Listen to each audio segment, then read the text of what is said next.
صلح حدیبیہ کا جو پورا واقعہ ہے اس میں تین چار بڑی اہم چیزیں تھیں جو اپنے اپنی جگہ، جن کا یوں کہہ لیں کہ ہر واقعہ اپنی جگہ بڑا عظیم الشان ہے۔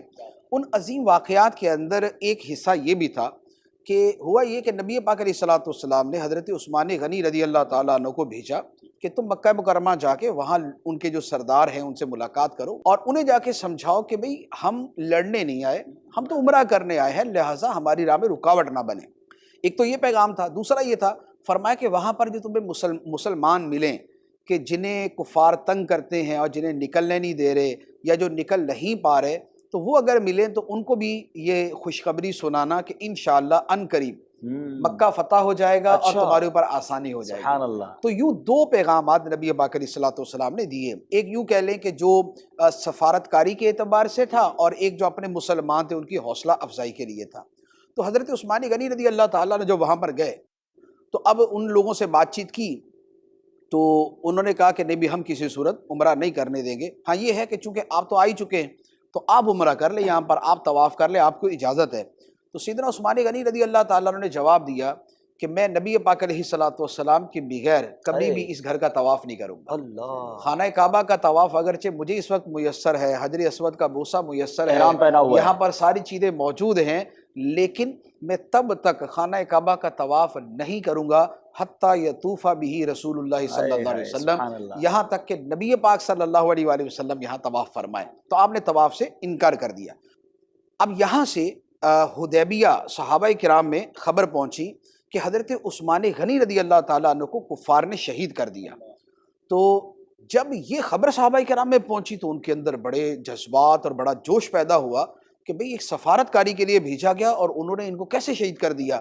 تو نبی پاک علیہ الصلوۃ والسلام کی بارگاہ میں آئے تو سرکار علیہ الصلوۃ والسلام نے ان سے ایک بیعت لی، ان سے بیعت لی، اور یہ بیعت جو ہے یہ قرآن پاک کے اندر مذکور ہے، سبحان اللہ، جسے بیعت رضوان کہا کیا جاتا ہے۔ بات ہے، سبحان اللہ۔ یہ بیعت ایک درخت کے نیچے ہوئی، اس درخت کے نیچے نبی پاک علیہ الصلوۃ والسلام تشریف فرما ہوئے اور صحابہ کرام نے اس بات کے اوپر بیعت کی کہ ہم میدان جنگ میں ڈٹے رہیں گے اور کسی صورت میدان جنگ سے بھاگیں گے نہیں۔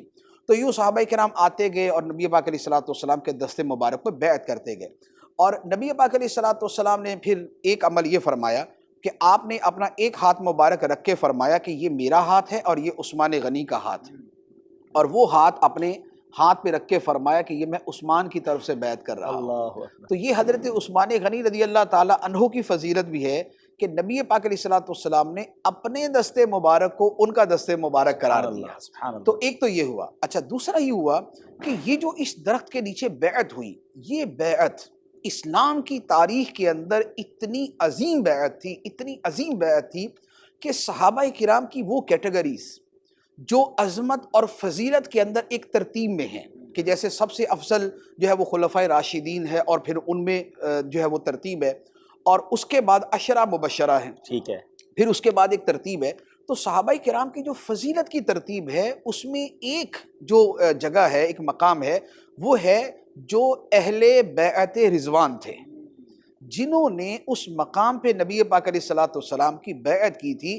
ان کا مقام دیگر صحابہ کرام سے بلند ہے، سبحان اللہ۔ اور یہ وہ بیعت تھی کہ جس کا ذکر اللہ تعالیٰ نے قرآن میں کیا، اور بیعت کرنے والوں کے ساتھ اللہ تعالیٰ نے اپنی خوشنودی کا اور اپنی رضا کا مژدہ سنایا۔ اللہ اکبر۔ چنانچہ قرآن مجید کی آیت مبارکہ ہے، فرمایا لقد رضی اللہ عن المؤمنین اذ یبایعونک تحت الشجرہ، اللہ راضی ہو گیا ان مومنوں سے جنہوں نے درخت کے نیچے اے نبی آپ کے ہاتھ پہ بیعت کی تھی۔ سبحان اللہ۔ تو یہ جو 1400-1500 صحابہ کرام تھے، جس میں صدیق اکبر، عمر فاروق، عثمان غنی جن کی طرف سے خود سرکار نے بیعت کی، مولا علی اور دیگر صحابہ کرام، یہ گویا وہ صحابہ کرام ہیں کہ جن سے راضی ہونے کا اللہ تعالیٰ نے قرآن پاک کے اندر بیان فرما دیا، اللہ ان سے راضی ہو گیا واہ واہ واہ۔ جنہوں نے آپ سے بیعت کی۔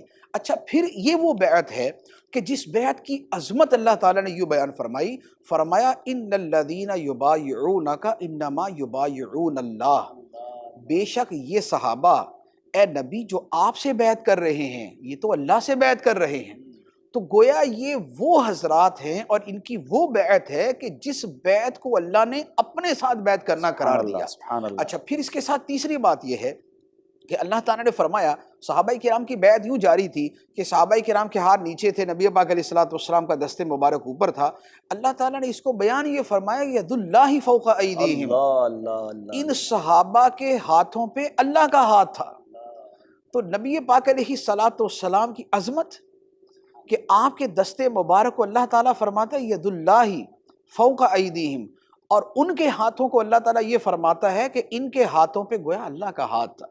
تو یہ جو حضرت عثمان غنی رضی اللہ تعالیٰ عنہ کا مقام، اور یہ جو بیعت رضوان، سبحان اللہ، اور یہ جو اس درخت کے نیچے ان کا بیٹھنا اور خدا کا ان سے راضی ہونا، عہد وفاداری، اور جو عہد وفا وہاں پر بیان ہے، اور جو ان کے ایمان کی اور ان کے جنتی ہونے کی اور رب کی رضا اور خوشنودی ملنے کی بشارت اللہ تعالیٰ نے دی ہے، وہ ساری اس بیعت رضوان کے اندر موجود کیا ہے. خوبصورت یہ واقعہ